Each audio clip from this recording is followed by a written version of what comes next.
Welcome to Học tiếng Anh với Joseph, where we build vocabulary and practice pronunciation through reading. Continuing with The Cat in the Box, a history of science in 100 experiments. Today we will read story number 76. Hôm nay chúng ta sẽ đọc câu chuyện số 76, Fission Gets Heavy.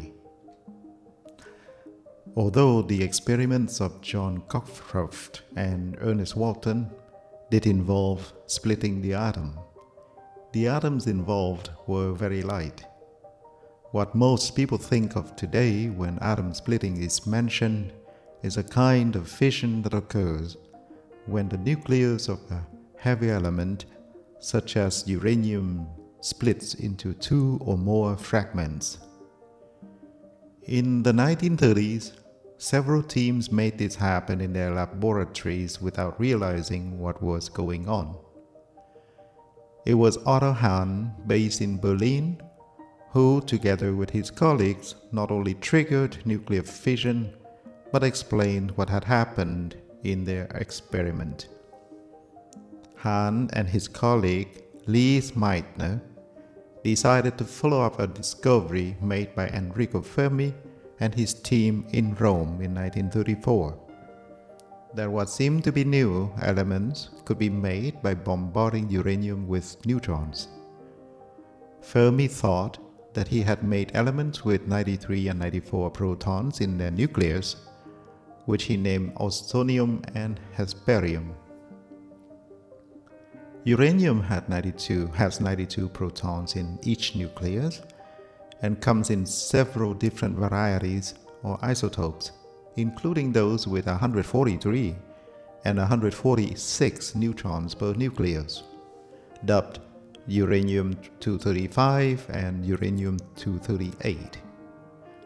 The German chemist Ida Noddack immediately suggested an alternative, that it is conceivable that the nucleus breaks up into several large fragments, but nobody followed this up.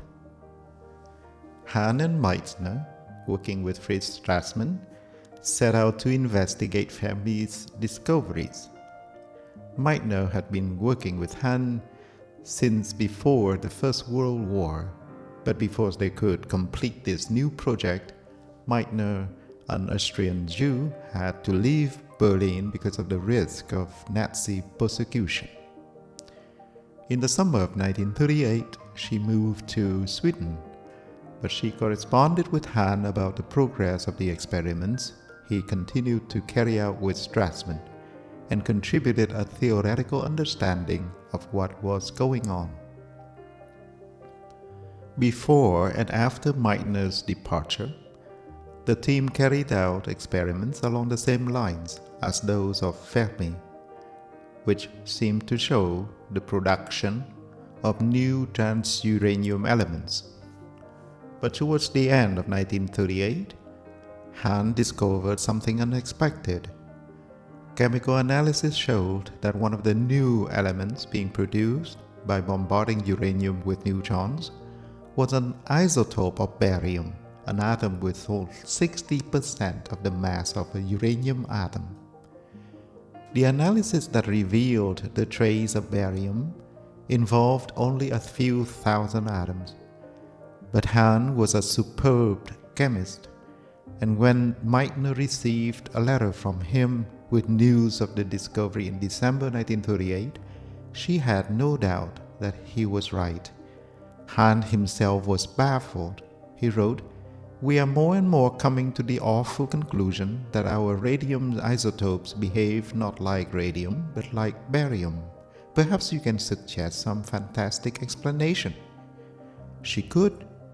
Uranium nuclei had been split apart by the bombardment.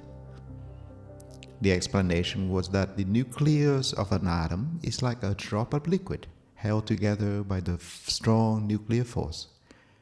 But with the positive charge of all the protons trying to blow it apart, in the case of uranium with so many protons, the electric repulsion is nearly enough to overcome the strong force, and if the drop is hit by a fast-moving neutron, it can break into two or more droplets, which are then repelled from one another by the electric force. When uranium with 92 protons splits to produce barium with 56 protons, the other droplet is krypton with 36 protons. Several neutrons are spat out in the process. The energy carried by these fragments turned out to be about 200 million electron volts in each fission. Meitner was by now collaborating with her nephew Otto Frisch. Frisch was a nuclear physicist based in Denmark, but had been visiting her when Hahn's letter arrived. She calculated the masses of the two nuclei formed by the division of a uranium nucleus and found that their combined mass is less than the mass of a uranium nucleus by 1/5 of the mass of the proton, in line with Einstein's famous equation E = mc². 1/5 of a proton mass is equivalent to 200 million electron volts. So everything fitted, and uranium fission provided a potential source of energy for peaceful and military use. As Hahn commented, the active breakdown products previously considered to be transuraniums were in fact not transuraniums, but fragments produced by splitting.